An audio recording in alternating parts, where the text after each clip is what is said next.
Yes, great intro. Thank you, studio, and welcome and hello to the inaugural episode of Tim Scott Uncancelled with me, Tim Scott.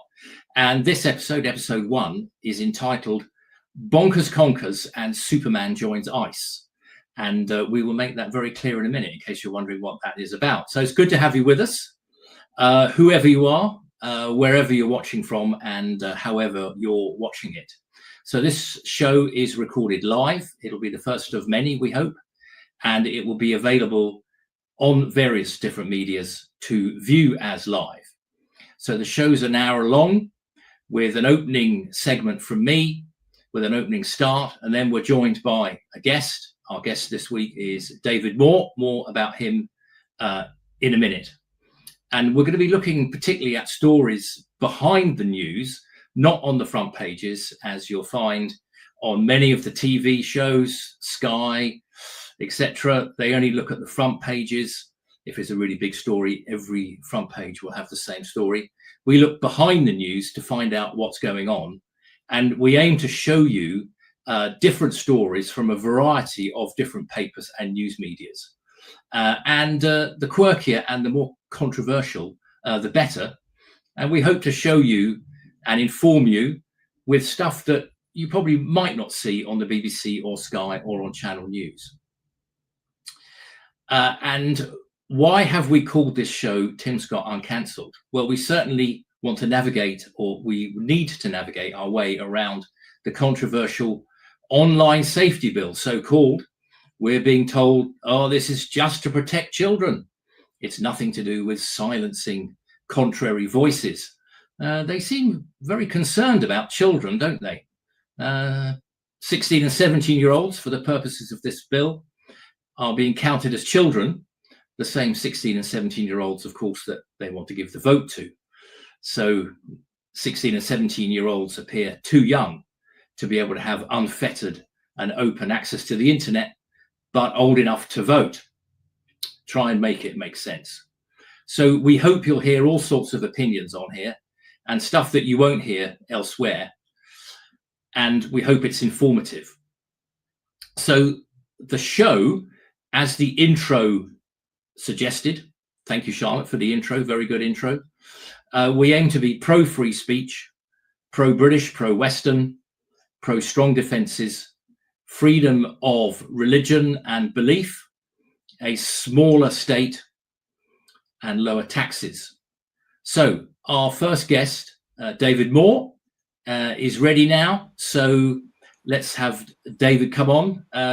David, hello to you. Welcome to our inaugural show. Good to have you with us. Thank you, Tim, for having me here on Uncancelled. Really looking forward to joining you. And thank you for having me. Our pleasure. Our pleasure. Now, David, you are a Buckinghamshire County Councillor. You're a director of Conservative Friends of Kansas. In fact, we must talk about, I think before we talk about our 5 behind the news items, let's talk a little bit about Kansas. And you're also a political commentator. And I believe you've recently started getting a few slots on GB News. Is that right? Yeah, no, I do. I go on GB News now and again, talk about a range of current affairs issues, but especially the papers. And it was a real pleasure to do the morning, Saturday morning papers last, I think it was late June. To the morning papers, which was great fun. And I really look forward to tackling the headlines coming up, some great headlines spanning from Superman and Ice to Bonkers, Conkers universities. But in terms of Kansas, though, that is a great passion of mine. I believe Canada, New Zealand, Australia, and the UK, which is Kansas, the acronym. I think it's a wonderful political opportunity that we must embrace with the Anglosphere. And I know, Tim, we've discussed so many times about this, especially when I interviewed you. I think it was last year, which was a real pleasure earlier this year. Yeah, I think Kansas is great. and it's an idea, an old idea, but whose time has come. I mean, we have ties with Canada, with New Zealand, with Australia, ties of law and language, history and heritage, kinship, and different types of government. They're really, I think, in an insecure world, this would be a great allyship for it. There's 130 million people between the four countries and spanning the globe, and in an increasingly uncertain and dangerous world, David, I think this would be a good strategic alliance for the four of us. Do you think? Absolutely. Like you just said, hammer on the nail right there. You know, we are countries with the same parliamentary democracy. We're countries with shared heritage. We literally fought the evils of fascism in the Second World War. We have always been a bastion for freedom. You know, it was the Canadians, you know, in Vimy Ridge, all the way to the Australians at Gallipoli. We have fought side by side against tyranny. And of course, not just in the two world wars, but also in modern day, fighting an expansionist authoritarian China, as well as Russia as well. The Kazakh nations are a bastion of liberal democracy. I mean, small L liberal, proper liberal democracy. And like you say, we have these shared cultures, shared values, same language, same head of state. Why not? Yeah, same head of state, exactly. Yes, I mean, let's not forget, one of the 5 D-Day beaches was Canadian. 2 British, 2 American, and 1 Canadian. So let's not forget that. And yes, we've fought freedom and tyranny, and I think these are 3 countries that we have a lot in common with. Their accounting and legal systems are similar because they're based on ours. We speak the same language. We have the same head of state.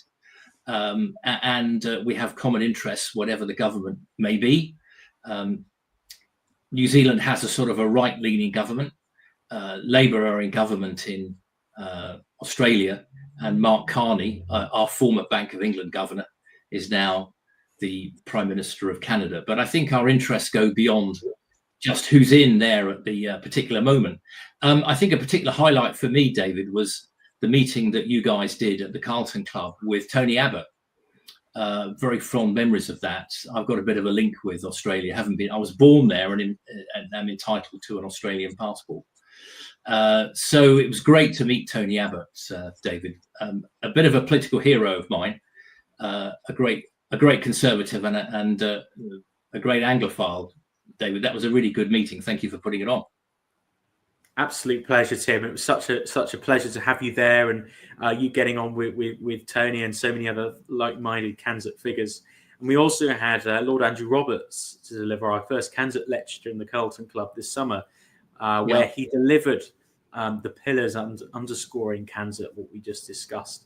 We just need to keep the momentum going, really. And it's so wonderful to see your Australian heritage, Tim, because there's so many people in this country with Kazakh heritage, but they don't quite know it. You know, we're all related one way or another. Yeah, we are. Yes, I was born to British parents. My dad was in the mining business, and I was born at a small obscure mining town called Queenstown on the island of Tasmania, which is about as far away from the UK at the time as you can get.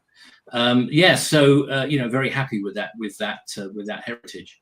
Well, look, okay, so I think Kazakh is a great one, but let's move on, and we do have some news to discover, or to get behind the news, to get beyond the front page and see what's happening and what's coming on now. So I think if the studio could put up our first news item, here we go. Uni in bonkers to eat conkers alert. And this is about a university has launched a bonkers campaign warning its students not to eat conkers. This is the University of East Anglia, otherwise known as UEA. And you can see down the bottom right there, they very helpfully put up a picture of a conker with a red line through it. Isn't that nice of them? And it says, do not eat conkers. These are not chestnuts, and eating them will make you unwell. Have you ever been warned not to eat conkers, David?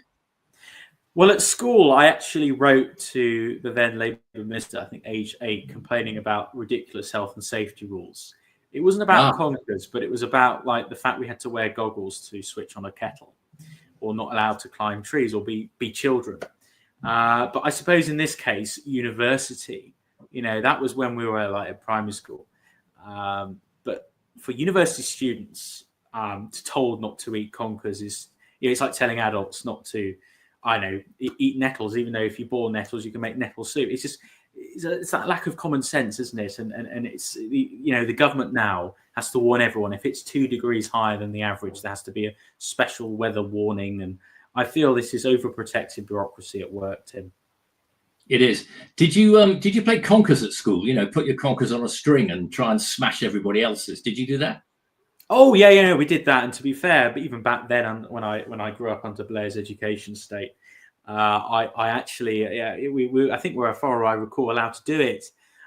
So the fact it's got even worse since then just shows how it's all kind of covering exercises now. They're so afraid of the bloated state system, the legal system. Now they always have to cover themselves. They have to make these obvious declarations, even though. Well, I think they're afraid of getting sued. I mean, I have heard of you mentioned safety goggles.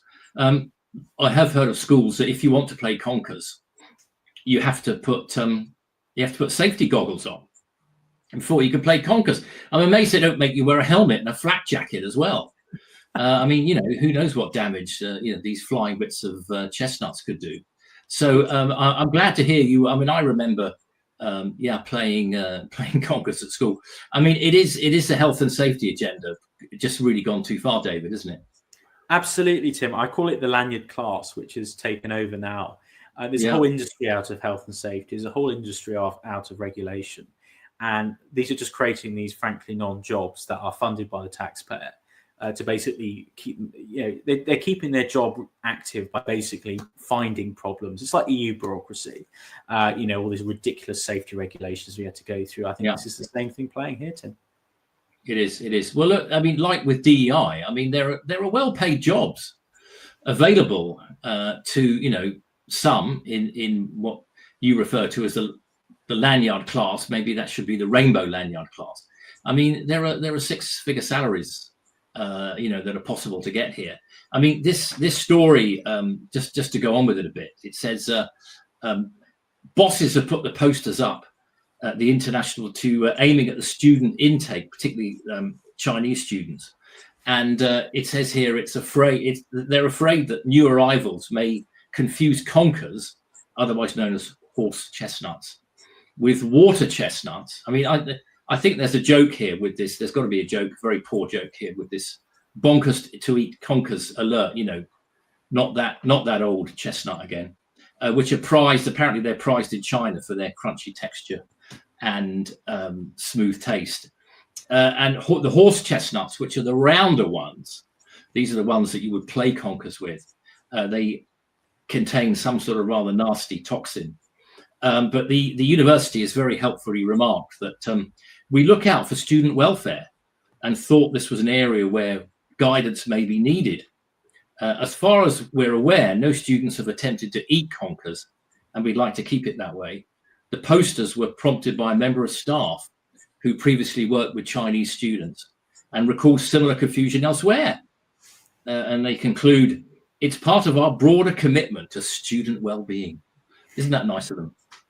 I think it's testament to how our higher education system is now just one big importation scheme where, it's just a money-making scheme. If you're a foreign student, you pay twice the fees, as far as I know, if not more. Universities now, if you grow up here, especially my generation, you have to take out a loan, which is essentially a graduate tax on top of all the other taxes you have to pay for after you leave university if you want a job. I think it just shows now universities are just one big money-making system, especially for milking foreign students, instead of actually having proper education for people here. Charity cut starts at home. I could never work out why Tony Blair was so keen that 50% of school leavers should go to university. I mean, if ever there was a figure plucked out the air, it was that 50% figure. I mean, you mentioned you went to uni, David, is that right? Where did you go, if so? Yes, so I went to university at Exeter, and I actually went to Oh, yeah. university a year before lockdown started. So I lost Oh, it. So in my first year, most of the lecturers who were left-leaning or communists were on strike. So I didn't get many contact hours. And then during lockdown, they all decided to just basically do the odd online session. I'm paying again full fees. So I got a pretty, frankly, at least from the kind of degree side of things, a pretty poor service. But I met lots of like-minded conservatives and sound advocates of our worldview as a result. But no, I think university now has kind of lost its way, frankly, Tim. Yeah. Okay. So your first year was pre-COVID, but most of the lecturers were on strike, and then COVID hit. Oh dear. I mean, our niece was doing her A levels, and she had to repeat a year.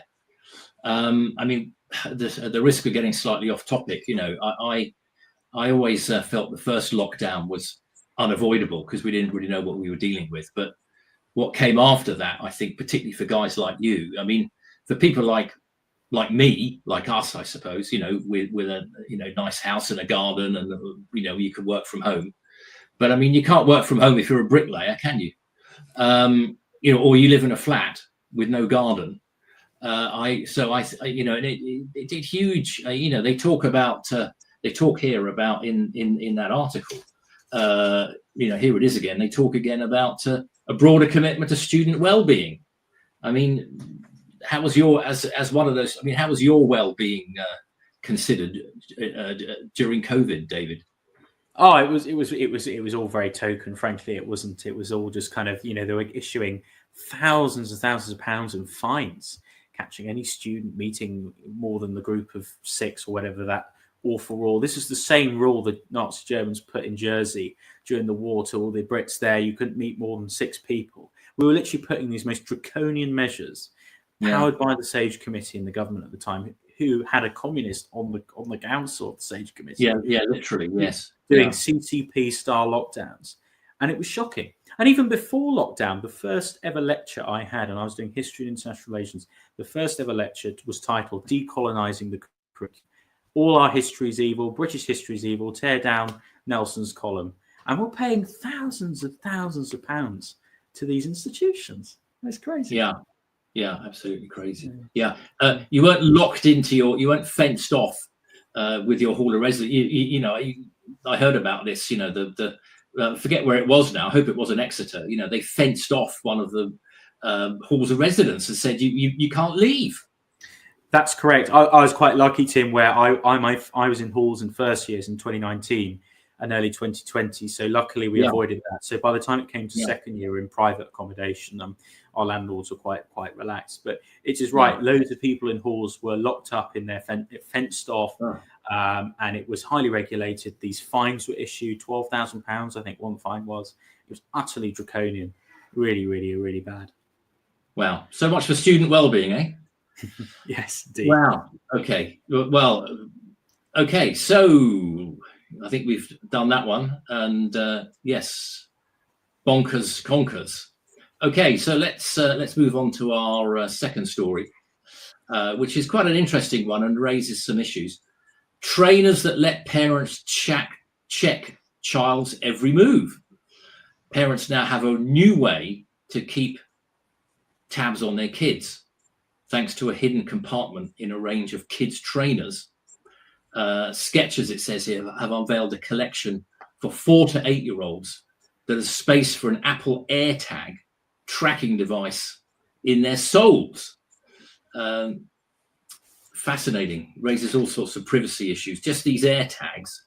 I've always found these AirTags a bit creepy, David. I mean, can you just slip one into somebody's pocket and, leave one in their car and follow them everywhere? I mean, I think it's a bit of a, if you're a stalker, for example, it could be quite useful, couldn't it? But in a wrong way, David. I completely agree. The only time I actually use AirTags is I put it in the boot of my car in case it gets stolen. It's a nice little tracker, and the people that steal the car can't disable it. But apart from that, putting it in someone's shoe, your child's shoe, I think is a bit overkill.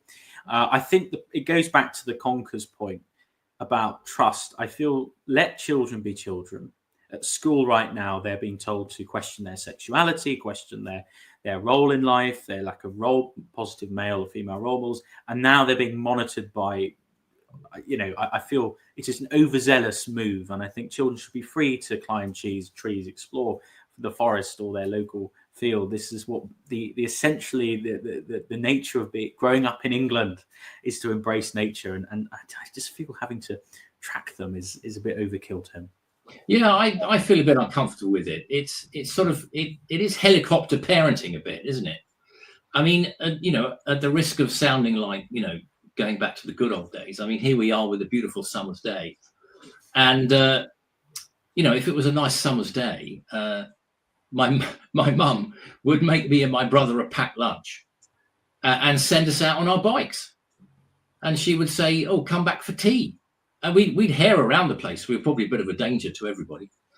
We would go to the park, race around the park like nutters, and then we'd come back for tea. But it teaches children a bit of resilience and a bit of independence. I think I don't know. I just have is it just me? I mean, it's always easy to glamorize some sort of past golden age, which probably never existed anyway. I don't know. Maybe I'm being a bit looking backwards a bit, but I don't know, David. You're younger than me. I mean, do you think parents are a bit too overprotective these days? I think I don't blame parents either in this situation, because the problem is now we live in a low trust society. We live in a society that's increasingly divided. We live in a society where young boys and girls can't go out the streets of London because of terrible levels of crime increase. There is a collapse in civil order. Policing, neighbourhood policing especially, has gone down. What you could do, Tim, now is rarer now, especially if you lived in areas of high urbanisation and high crime rates. But also mass immigration. I feel mass immigration has contributed to this. If you look at the data, if you look at the crime data, it's terrible, especially, keeping children safe. So I don't blame parents. I don't blame parents at all at the same time, because right now we're living in a society that is not only anti-children in the sense of, people find it hard to even afford to have children now. But when you do have children, your schooling is politically very, very swayed to the left.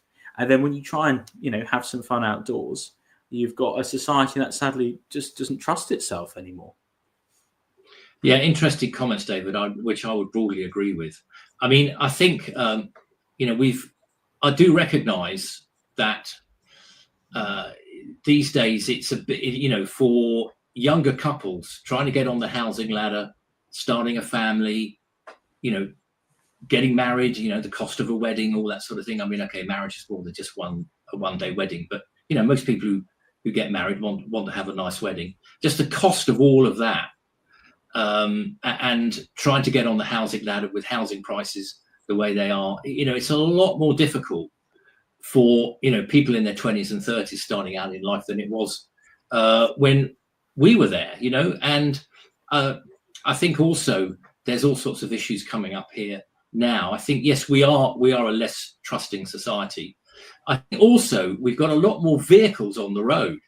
I think a lot more. Now, that's partly due to rising prosperity. A lot of households now have 2, maybe even 3 cars. We've also got 10 million more people in the country than we had at the turn of the century. And I think this just contributes to, particularly if your kids are going out on their bikes, to a society where parents are just a bit scared, to be honest with you, to let their kids go out. You see it from a different generation to me, David. What are your thoughts? Yeah, no, I agree. I think we just live in a very insular society now, and we used to live in a very Christian society where we knew the local vicar, we knew the local policeman, everyone knew each other, and it was the central part of English village and town life, and to some extent city. But that's all gone now. We all kind of become an island of strangers, as our own esteemed prime minister and talking Big Brother on the screen. He's furiously rolling back from saying that now. Oh dear, it was all a mistake. He didn't mean to say it, really. Yeah, he regretted it because he knew that what he just said was proving that his current position on immigration and other areas are utterly wrong. But just going back to kind of specifically with young people, Like you say, it's so hard for them to get on the housing ladder now. It is. And, birth rates are actually going down. So what's happening is our immigration is being artificially inflated. Sorry, our population is being artificially inflated by mass immigration, again, with net migration over the roof, million plus, which fundamentally is basically saying you can have a free home if you've come here as, in a dinghy, or come here by complete economic migrant.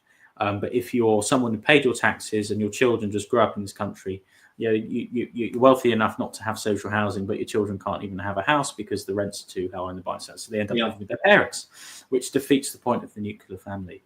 And it has terrible ramifications for society. So I think young people have had a really bad experience, frankly. Yes, for reasons that I've just stated, I think it is more difficult now for younger people, younger couples, to start out. And this comes under the whole heading of family formation. Maybe you're a couple with one child, and you're living in a one-bedroom flat. You'd maybe like to have a second child, but you're in a one-bedroom flat. You need to rent somewhere or buy. Maybe you can't afford to buy. Maybe you can't afford the deposit. I think it's much more difficult these days to start out like that. And if you look at opinion polls and you ask people, well, how many children would you like to have? I think it's something like 2.5. But the actual birth rate, Britain's, and we're not the only country in the West with a very low birth rate, but our birth rate now is 1.4, 1.5 per couple. And of course, that gets worse with every succeeding generation.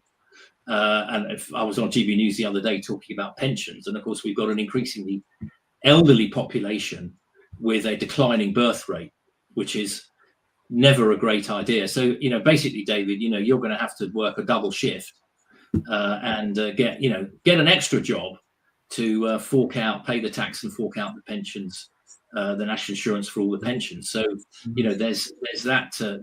Sorry to be the bearer of bad news there. So the article goes on to say, just points out the discrete discs that look like coin batteries use Bluetooth to connect to nearby Apple devices. They've become a popular tracking tool, despite Apple's own warnings that they're intended for objects. It then goes on to say, Apple have introduced safety features to prevent the devices from being misused for stalking. What do you think about that? Could it be? Are there illegitimate uses for these? I think so. A jealous ex-spouse, perhaps, tracking. Yeah, I think there's certainly a risk involved there. I think the British citizen is the most surveyed citizen in all of Europe. And as much as the British citizen, through the social contract, would like to see increased surveillance to catch criminals. The problem is we have so many CCTV cameras, and it's a case of fly tipping as a counsellor. No matter how many cameras you put up, there are still people who think it is societally okay to just dump loads of rubbish by the side of the road. It goes with littering, even comes to shoplifting, broken windows theory. So in this case, no matter how much surveillance you do, it's not going to change the fact there needs to be a cultural shift in this country of trust. And I think this is fundamentally what's gone wrong in this country, is a lack of trust. And things like these surveillance systems are just a lack of trust, and the trust is really broken down.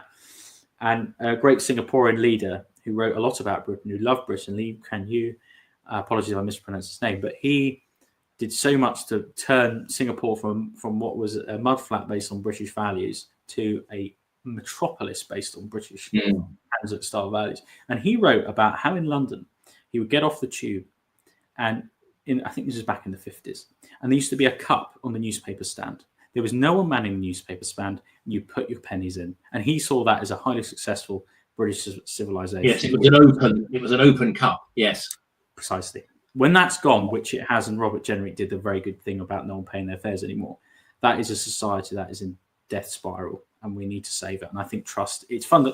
My point is trust is vital, and we need to find once the stuffing starts going out of a society, it's very difficult to start putting it back in again. And I think there's no doubt we are a lower trust society. I think we're more wary of each other.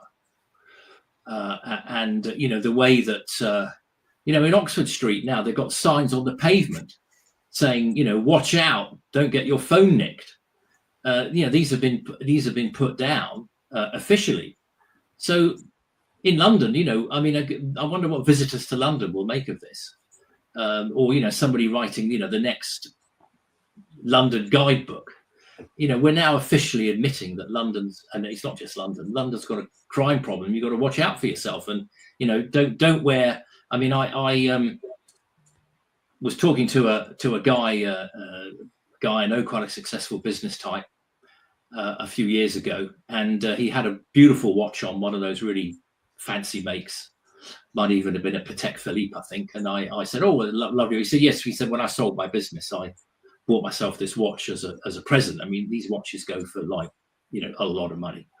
And then the last time I saw him recently, I said, oh, have you got your watch on? He said, well, no, I don't. I no longer wear it when I come up to London. Well, that's okay.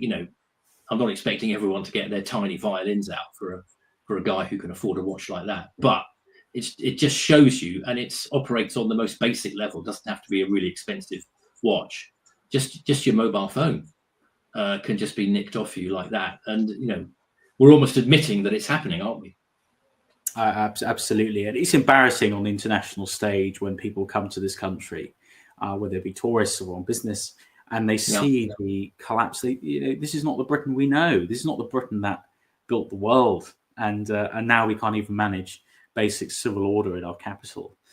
We were one of the founding countries of the policing by consent, the Peelites, the Peelers, sorry, of the modern British police force. They didn't carry guns like the gendarmes of Europe, who were very unarmed police, unarmed, and it was all built on trust. And like you say, it's not in a good place. Yeah, you talk to Americans. I mean, they cannot believe, are not routinely armed. They find it incredible. Of course, if you're on special duties or you're guarding the Israeli embassy or whatever, you probably will be armed. And armed police are called out more often these days, of course. But by and large, we have an unarmed police force, and that is a positive mark of a high trust society. And you tell Americans that they can't believe it. But anyway, let's time marches on, so let's go on to our third story, our third of five, which I think is an interesting one, and it's to do with VJ Day, or Victory over Japan Day. And the headline there is, remember all who have laid down their lives and all who have endured the loss of those they love. And this was the king during World War II, King George VI. And thank goodness we had him and not his dodgy brother, Edward VIII, who resigned in 1936 over wanting to marry Wallis Simpson. He was widely believed to be a bit sympathetic to Hitler and to Nazi Germany. So if you've seen the film The King's Speech, you know all about that. But the point here is that the king, King Charles III, he will echo the words of his grandfather when he will address the nation to commemorate the 80th anniversary of VJ Day. And I just, before I come back to you, David, just give me a minute, because I just wanted to read something that he said, that King George VI said. He said on VJ Day, he said, Japan has surrendered. So let us join in thanking Almighty God the war has ended throughout the world. And that in every country, people may now turn their industry, their skill, and their science to repairing the frightful devastation and to building prosperity and happiness again. Our sense of deliverance is overpowering. And with it all, we have a right to feel that we have all done our duty. And many did more than their duty, of course. They paid the ultimate price. I ask you again at this solemn hour to remember all who have laid down their lives and all who have endured the loss of those we love. I think, I don't know what your history is like, David, but I think, World War II was a very difficult time. And of course, we commemorated VE Day in early May. But of course, it's easy for people to forget. VJ Day wasn't until August, and the war went on. The war went on for some time afterwards, didn't it?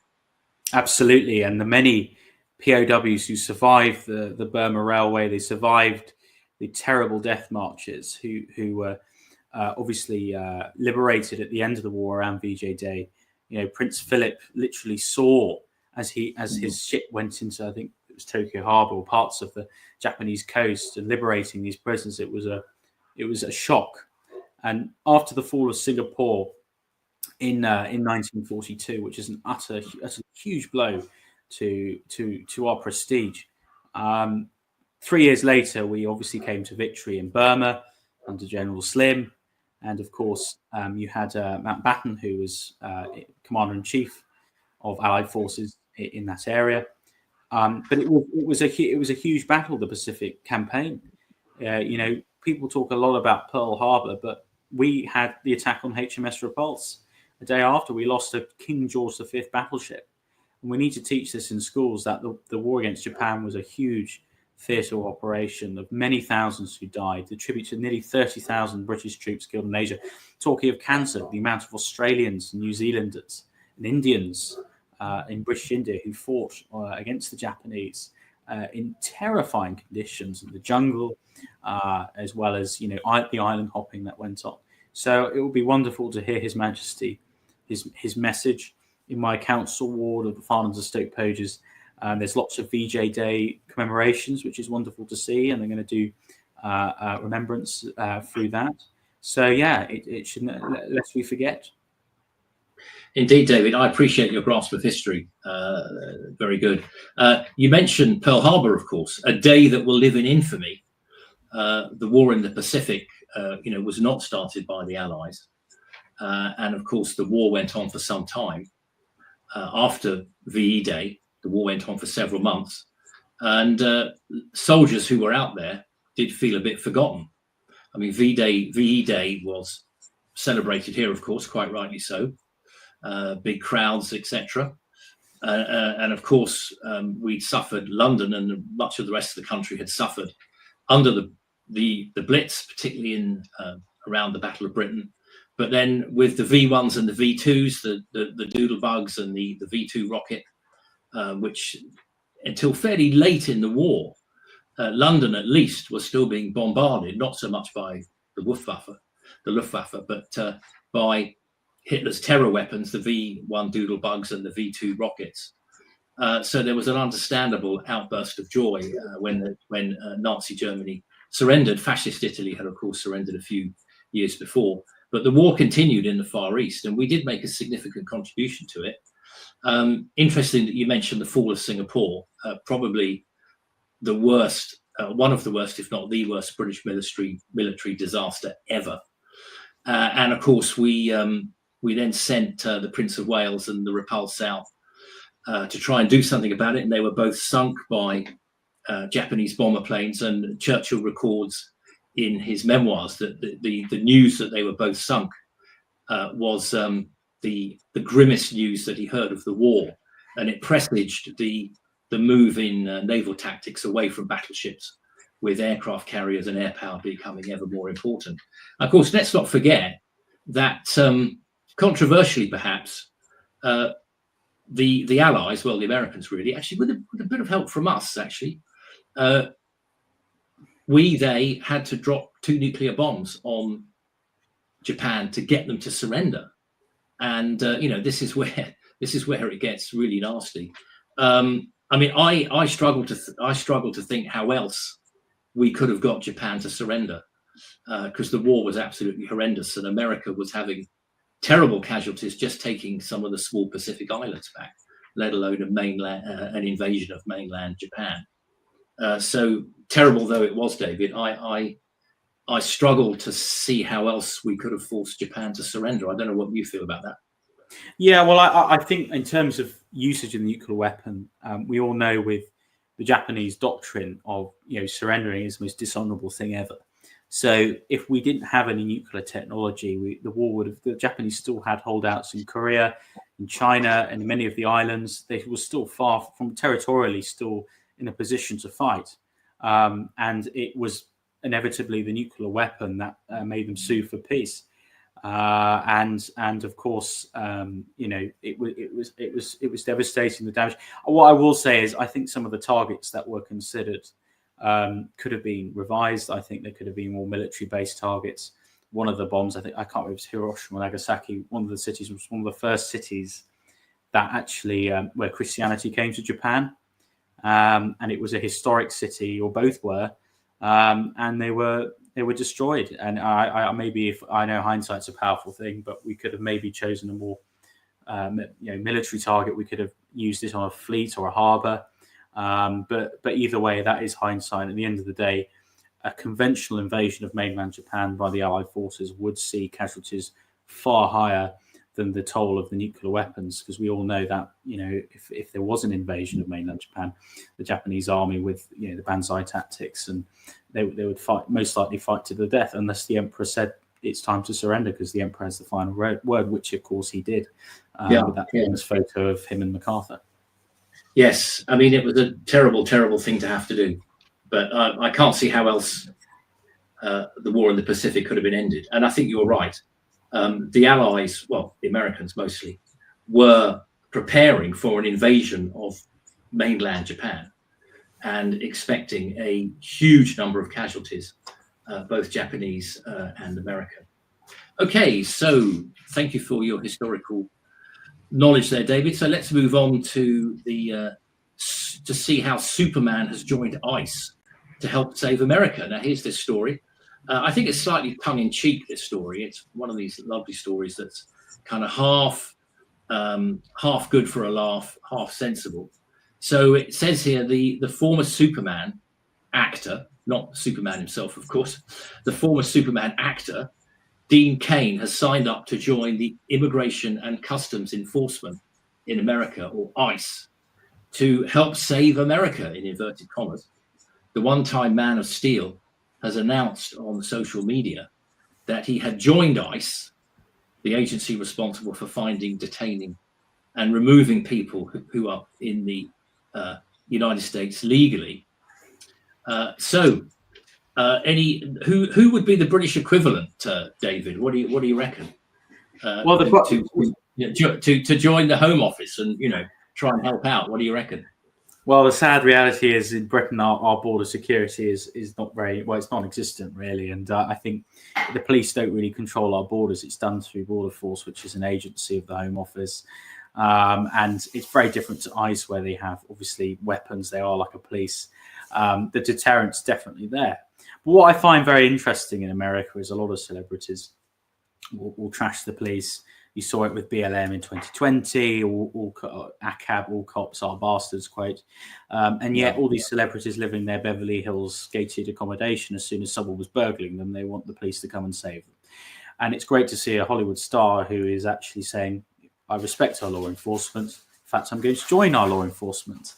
And it's really wonderful to see that, because in this country, I feel really sorry for the police in many ways, because it is the political leadership that guides the police, and yet the police get a lot of stick for what are politicians' mistakes, and especially at the moment. And I know how hardworking our police are locally, and they're very stretched as well, and they need all the support they can. So yeah, great to see that support. Yeah, very interesting. I mean, you raise an interesting point. I mean, we have them here as well, but in America, they seem to have more than their fair share of people who want to tell us all about climate change whilst they fly by private jet, and who seem completely fine with open borders, but they live, as you point out, they live behind 12-foot high security gates, and they campaign on gun control whilst having armed security. So it's always a lot easier to approve of open borders, as you say, David, when you've got your own security and a huge great fence around your Beverly Hills mansion or wherever it is you live, with great big security gates. And he goes on, this actor, Dean Cain, he goes on to say, for those who don't know, I am a sworn law enforcement officer, as well as being a filmmaker. And I felt it was important to join with our first responders to help the security and safety of all Americans, not just talk about it. So I joined up. Now, I'm interested, what exactly is he going to do? Is he going to be sort of out there, feeling people's collars? Let's wait and see what he does. I mean, it's interesting, isn't it? I think one of the boasts, I mean, whatever you think of Donald Trump, one of the boasts of his administration is that they have substantially and majorly reduced immigration. They're claiming immigration is down by 90 to 95%. I mean, any chance of that happening here, do you reckon? Well, this is the thing, immigration is all about pull factor. There's a reason why many migrants through Europe, they don't stop at Germany, they don't stop at France, they come to Britain, because we have a huge pull factor. If you come here, you have a free hotel, you have weekly cash, you have free NHS, dentistry, potentially free housing after that, and a right to a lawyer. You have so many rights, to the point where our rights are deprived. Our rights to, for example, to be safe in the streets, our rights to our taxpayers' money to be spent appropriately is subverted. In America, they take away those positions. You say, if you come here legally, and if you spent so long applying to come to a country legally, you should be given every right as that sort of citizen or equivalent. But in this country, it's almost as if it's frankly taking the piss, if you excuse my French, because people come here legally. They want to work hard here. They come here, and they pay their taxes, and then someone just does it illegally through a boat, fighting Asian men more often, and exploit that. Whereas in America, they've taken away that pull factor. They have a deterrent. ICE don't mess about, and they deport. But I must say, America's in a lucky position because they only have, although a large land border, their migration is coming from largely Latin America. Our migration is a case of we just found out recently we have hundreds of thousands of Afghans coming here under a super injunction at the time we didn't even know about, letting in potential Taliban fighters as well, and people exploiting the definition of I was a translator, putting actual Afghan refugees at risk here. I've always said America's quite lucky with their immigration problem compared to us, but grateful what you think. Yeah, good stuff. And they're saying that this year America may have net zero immigration, or maybe even a minus. I mean, we really could do with that here. We've had such large immigration. I think we could do with very, very low immigration for at least for a while. Okay, let's go on to our fifth and final story, which is quite a topical one here. Reeves and Starmer to set stage for tax rises as bank issues inflation warning. Tax rises, David? Surely not. Well, it's just a classic example, isn't it? It's tax everything that moves and throw it in a black hole. Why not? This is just a never-ending nightmare. We already see these tax raises on national insurance, on our income tax, corporations. It's just grabbing money, VAT on private schools, inheritance tax. Even things that don't move, such as a dead body, is taxable in the eyes of Labour. And what they're doing is, they're going to introduce new taxes in this mini budget, in the November budget. This is just crazy. And we can't believe what they say, because they're saying, oh, well, there's no hikes in income in NI. But then they realise, oh, we have to raise that again. They're taking the British people for a ride. And they don't know what the Laffer curve is, because the Laffer curve is very simple. If you tax £100 at 20%, you get £20. But if you taxed £50 at 50, let's say 80%, you're getting far less in tax revenue. Because at the end of the day, when you tax someone, you want to tax them at a low level to encourage growth, and then they have more money, and then the tax revenue is increased as a result. They just don't seem to understand that. Yeah, the Laffer curve is an interesting one, and it's more than named after the American economist Art Laffer, and it's more than just a theory. It's been proven to work. There is an optimal tax point where you can maximize your revenue, and we're seeing now that increasing tax rates, the percentage rate, doesn't always, because it affects people's behavior. People respond to financial incentives at every part of the income scale: low earner, middle earner, high earner. People respond to financial incentives, and putting up the percentage rates doesn't always work, and sometimes can even reduce revenue. So we're looking at, I think, at a November budget, and I think what are we seeing here? We're seeing this is pitch rolling for tax increases in the future, but they've painted themselves into a corner, David. I felt at the time of the election, they gave this guarantee, or we won't put up VAT or national insurance brackets, but we might employers, or income tax, or I think maybe they just said the 20p rate. I felt at the time they were boxing themselves in a bit.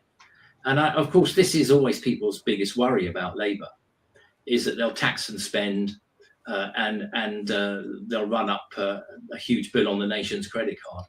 I don't know what you think. I think they still would have won even if they hadn't given that pledge. And that pledge could be a hostage to fortune, David, and it could come back and bite them.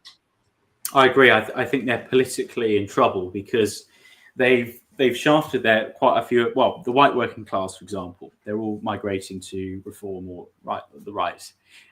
They've been lampooned for decades. They were lampooned over Brexit by the liberal intellectual class of Fabians and the Labour Party. And now they're facing political wipeout. Obviously, the new Jezbollah party that Corbyn's led is going to take quite a few votes away from, especially votes who Labour thought could keep. They got those votes from maybe some minority communities that now, are not happy with Labour's foreign policy. Such as on Gaza, for example, where they seem to annoy both sides of the argument by just sitting on the fence and then saying, "Oh, we're going to recognise Palestine." And then you also got the problem now where, with the 16 to 18 vote, which is bewildering because they think, "Oh, they'll vote Labour, that'll be fine." But in reality, more and more Gen Z, for example, and Gen Alpha, are going to other parties. So they're in trouble, Tim. Yeah, they are. I think this is partly why they're. We mentioned this earlier. 16 and 17-year-olds. I think maybe they're thinking, "Oh, we better find some new. And different voters." Something that is being touted is a rise in gambling levies. But how much is that going to bring in? If you look at where the government gets its tax from, about nearly 2/3 of it comes from just three taxes: national insurance, employers and employees, the 20p standard rate, and VAT. That's nearly 2/3 of the government's revenue. And those rates, those taxes raise so much money because millions and millions of people, anybody and everybody pays VAT if you buy something with VAT on it. And so that's nearly 2/3 of government's revenue. It certainly starts with a 6. And if you add in corporation tax, that's an interesting one because it was 28% when the Conservatives came in 2010, and they cut it to 19 gradually. And at 19, it was bringing in record revenue. So that's the Laffer curve, perhaps in some kind of action. You cut the rate, you get more revenue, and then Sunak stuck it back up to 25. So if you take those 4 taxes, that's 3/4. So I don't know how much money a gambling levy is going to bring in. The article, this is from the Guardian. It also goes on to say the central bank, i.e. Bank of England, cut interest rates to their lowest level. So we saw that the other day. That there's a long-term trend towards cutting interest rates, but they've warned that Britain is facing a toxic combination of low growth, rising unemployment, and stubbornly high inflation. I really worry about Labour, David. Where are they going? Do they know how an economy works and that it's business that grows the economy? They really don't. Their leadership is devoid of business experience. I don't think any of them have started a business in their lives. They've gone straight from the public sector. They think they can just keep the public sector nice and big so they can keep their voters happy. But that's not going. It doesn't work like that. People are fed up of propping up this huge blob that is not, delivering important services. The quality of service is going down across the public sector, and yet our taxes seem to be going up. And it's always about, we need to raise billions more, but that's irrelevant. If inflation's running out of control, that this is becoming worthless anyway. So you need to get inflation controlled. Does it feel like we're paying more for less? Although I must say my recent experience with the NHS has actually been quite good. But in other ways, it almost feels like You know, you look at the potholes, and you know, I mean, we've always driven on the left of the road. You know, now we drive on what's left of the road. You know, you know, it's like a slalom, just driving from A to B. It's like a skiing slalom, trying to avoid the potholes. Well, as a councillor, I you know, looking into local government budgets, Labour are actually defunding a lot of Conservative-run councils, such as Buckinghamshire Council, which I represent a ward there. And in Buckinghamshire Council, they put the so-called fair funding review, which basically means we'll take the money away from your, you know, higher band taxpayers and all band taxpayers in Buckinghamshire and send it up to a Labour-run council. It's also known as pork barrel in America, where you're just taking money away from your adversaries and putting them in areas that you support. In my view, that is corruption. The other problem is Labour's, you know, decreased the housing target on London to help his mate Sadiq Keir Starmer help his mate Sadiq Khan so he can dump the housing on here and with fewer monies. So council tax now, with almost 74% of local government budget is statutory. You know, we have not so much of a say now in our budgetary matters, because the central government is literally destroying local government, and they want to just make it very top heavy, Whitehall heavy, and let the bureaucrats in Whitehall do the job. And we all know how useless of a job they do. They take and take and take and do not deliver, and they're unaccountable and unelected, and they always overrule ministers, like we saw in the Conservative government. Well, David, if I was a cynical person, which of course I'm not, I would say that money is being taken away from parts of the world that won't vote Labour, and move to parts of the country where they might vote Labour. You know, it probably feels a bit like that. But look, David, we're out of time. I really do thank you. Thanks to the studio, and we'll play the outro in a minute. But David, thank you so much. Councillor David Moore, Director of Conservative Friends of Kansas. Where can people find you? I know you're on X, David. What's your handle or your address on Twitter X? So on X, I'm David Moore, DMoore2283. If you just put David Moore Kansas, I'll turn up. And on Instagram, I'm championing Moore. And I'm also on Facebook as well. So, yeah. Good stuff. Well, do look him up. Okay, folks, thank you for watching. It's been my inaugural show. Thanks to the studio, and thanks to David Moore for joining. So this was our first episode, we hope of many. And folks, wherever you've watched from, whoever you are, however you watched, I hope you enjoyed the show and you got something from it. God bless you, and we'll see you next time here on Tim Scott Uncancelled.